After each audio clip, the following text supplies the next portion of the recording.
Good morning, good afternoon, and good evening, everybody. Thank you for tuning in to another Supatease video. And in this one, we're going to be reviewing the healers and ranking them in terms of their power and performance right at the end of Battle for Azeroth, right when all of those exclusive titles, exclusive mounts that you're not going to be able to get again after Battle for Azeroth has concluded. So if you're interested in trying to get those mounts, this tier list is going to help you go after the specializations that are best suited for it and which ones to likely avoid here, because we're coming right down to the finale. So the first healer we've got up here on the list is going to be the Discipline Priest. This is a solid healer in maximum corruption with insane versatility. You basically aren't going to lose until you're out of mana. It's a really solid healer that does a ton of damage. It's super fun. It's 100% capable of getting every single achievement that you would want to get here as Battle for Azeroth is going to be coming to a conclusion. I'd recommend you play Survival Hunter and Feral Druid Discipline Priest, or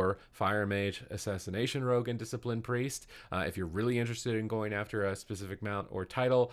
But Discipline Priest is easily on the A tier for trying to get your titles here at the end of Battle for Azeroth. Next healer we've got coming up here is the Holy Paladin, and oh my lord, this healer is insane. You might have been wondering, why is Discipline Priest only on A tier? It's because Holy Paladins exist. More importantly, because Ineffable Truth exists as a corruption. So if you're just jumping into Holy Paladin in PvP, you're going to need to know that you've got some powerful cooldowns like Avenging Wrath and Blessing of Sacrifice and Blessing of Protection. And these cooldowns are normally really long, so you got to be really critical in when you time them specifically. But with Ineffable Truth as a corruption, you don't really have to care too much. You're going to be playing with pretty much almost 100% uptime with all of those powerful cooldowns. And where can you go wrong when your teammates are taking 100% less damage? You're doing insane healing, and you don't have to cast very much because your Holy Shocks are critting for insane amounts, and your Holy Lights are super fast. Holy Paladin is easily the best healer at the moment. If you're trying to go after 3v3 and you're trying to go after some titles and some mounts here right at the end of Battle for Azeroth, you cannot go wrong with this Holy Paladin. To me, the baseline for it in terms of gear, if you're wondering about catching up, is just get that Ineffable Truth on all your pieces. If you've got that, you're pretty much good to go in terms of grinding to try and get some of those titles and mounts. I really think that's just the baseline requirement. Even if your stats aren't perfect, your item levels may be a little bit low, you just got to get some Echoes of Nihilotha and get that Ineffable Truth on all of your gear. Pair up with a Destruction Warlock, maybe pair up with a Fire Mage or an Assassination Rogue, as these are some of the best DPS specs. You're going to be good to go. Even if you're limited in experience, just get that Ineffable Truth, power out that Blessing of Sacrifice, Avenging Wrath, get tons of healing out. You're going to be good to go with the Holy Paladin, and this is easily on the S tier for PvP at the moment. Now, Holy Priest, unfortunately, unless you're doing 2v2, which in that case it's definitely a strong healer. It would be an A tier healer if we're looking at 2 versus 2 only. But if you want those titles and you want those mounts that are going away, Holy Priest is just, it's non-existent. It has severe mana problems. It has severe difficulties when being trained.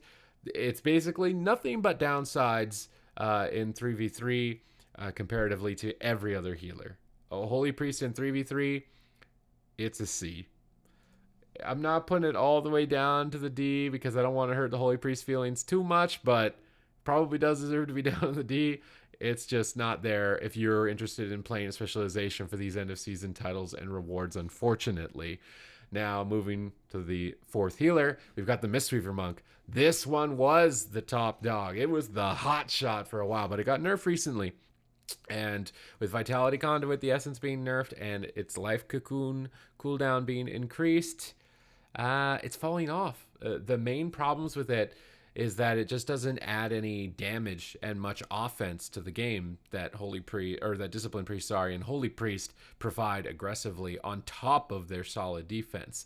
This does not mean that Missweaver is not a good healer to go for to try and get these titles and mounts. If you want a healer that's kind of just chill and you're sitting back and you're a powerhouse healer, so you're maybe a bit intimidated on trying to mix in damage and healing and crowd control at the same time, you can cut off the damage and crowd control part of it with Missweaver and just focus on solid defense. So if you're new to PvP, it's strong enough that you can get all these mounts and you can get all these titles. Is it absolutely the best here with Holy Paladin? No, but I would put it comparatively with Discipline Priest. So I'm putting it up here on the A tier. I do think that Missweaver Monk is a powerful healer at the moment. It's definitely not a Holy Paladin.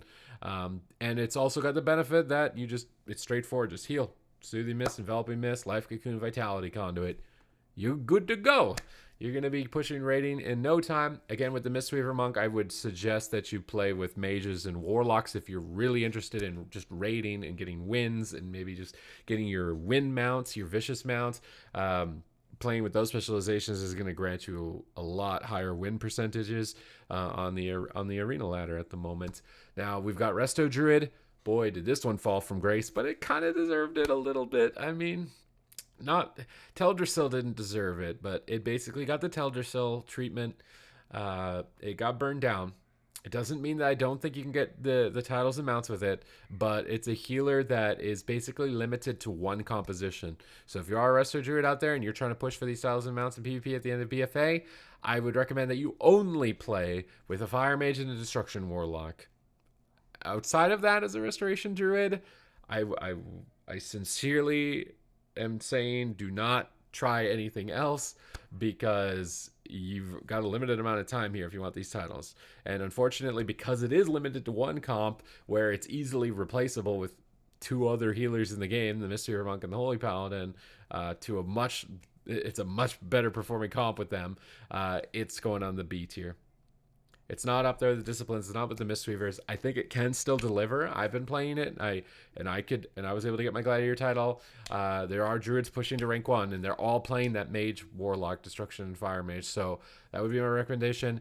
If you really wanted to try, you could try Warrior, Demon Hunter, as there's probably, I think, one team at the moment doing that. But that's, again, it's the end of the season. We're running out of time here. If you want to try and get these styles and you want to try and get these mounts, so Mage, Warlock with the Resto Druid. It's definitely not up there, unfortunately, but it's interesting to see how the healers all played out in the expansion, right? Because at one point in Battle for Azeroth, I would have said the Resto Druid was easily at the top. Nobody else could even come close to competing with it. So the healers have definitely shifted around. So if you're curious in that type of information, then this is a good video for you. But we got one healer left here. We've got the Restoration Shaman. Now, this one is a little bit problematic because I feel like for a lot of people, they consider it a weak option. I mean, it doesn't have Ineffable Truth. It doesn't have the damage output of a Discipline Priest. It doesn't have the powerhouse healing of the Missweaver Monk onto its teammates. The one thing that it does bring is it brings Ghost Wolf. And if you have the Pack Spirit Azerite trait, you're going to be a very durable Ghost Wolf. So it is one of the best healers for personal survivability. So if you're ever the target, you'll find it very easy to survive. So if you're looking at a healer where you start to struggle when enemy teams attack you, Restoration Shaman is going to be able to help shore up some of that hesitation or lack of ability with Ghost Wolf instant cast healing while you run around the pillar, right? But Restoration Shaman does struggle with healing its allies, which is why I would recommend that if you're going to be trying to play a Restoration Shaman here at the end of the season and try and push for all these titles, that you play with Demon Hunters, that you play with Death Knights, and that you play with Windwalkers. And it's very important that you play with those classes because those classes heal themselves. So the weakness of the Shaman is that it heals itself great, but doesn't heal other people too well. So you play with DPS specs that heal themselves good, you're going to be good to go. I've never played Demon Hunter before. I rerolled Demon Hunter this season. I got my Glad, and I played Demon Hunter, Death Knight, Restoration Shaman. So if you are interested in going after those titles and those wins and those mounts as quickly as possible here before the end of the season, you're going to want to get that versatility corruption, get your versatility as high as you can, try and get a little bit of mastery, but the versatility is definitely more important. As soon as you've got those versatility amps on your gear, you got Pack Spirit Azerite traits, you're going to be pretty good to go. You just got to get a Death Knight, you just got to get a Demon Hunter, and you're going to be frying people. So Restoration Shaman, I might have to readjust this tier list. I feel like it is better than Druid, but maybe not. Maybe it does belong in the same tier as Druid. It's about there. I'm tempted right now to readjust my assessment to put Holy Priest on D tier. I put it there to on C tier to not offend anybody, but it honestly, for 3 versus 3 arena and these titles and these mounts, is it actually C tier? I think we're going to have to bump it down. Holy Priest is going down. Resto Druid's going down to C. Resto Shaman's going up to B here at the moment, just because it is limited. This is so hard. These tier lists are so hard. No. It's going up on the A. I think if you have the gear sets and you've got the compositions, much like the Missweaver Monk, if you got the Mage Warlock composition, that it is a suitable healer for pushing for these titles, and you can succeed with it reasonably well. Now, obviously, here, looking at the results of the tier list, probably going to want to be a Holy Paladin, because you basically only need to get Ineffable Truth and just get a Rogue, a Mage, and a Warlock, any combination of those. You're going to be good to go. You're going to be getting wins. You're going to be getting titles. You'll be able to catch up pretty quickly if you really want to try and get in there, if you are one of the other healers that's lower on the totem pole. But Discipline Priest, Missweaver, and Restoration Shaman, you can't go wrong. Resto Druid, you're going to be limited, again, to just the Mage and the Warlock. But if you can find those, I think you will get the wins for the Vicious Mount very easily. And if you work together with your team a bit, and hopefully they don't ditch you for a Missweaver Monk or a Paladin, you'll be able to push up and get to your Gladiator title. And then for Holy Priest, I would not recommend this. I would not suggest it. I mean, it's going to be pain. It's going to be pain. Maybe just play twos, just chill out in twos, get the vicious wins in twos, maybe in Shadowlands. In my Holy Priest review, they looked pretty fun. Hopefully they also perform. That could be the thing that holds them back in Shadowlands. But either way, I hope you enjoyed the video here, everybody. This is going to be my rankings for the end of Battle for Azeroth, the final PvP season, and where the healers are all placing. I hope this helps you out in your final push. And if it doesn't, I hope you at least found it a little bit entertaining. I will see you in the next video. Thank you very much for watching.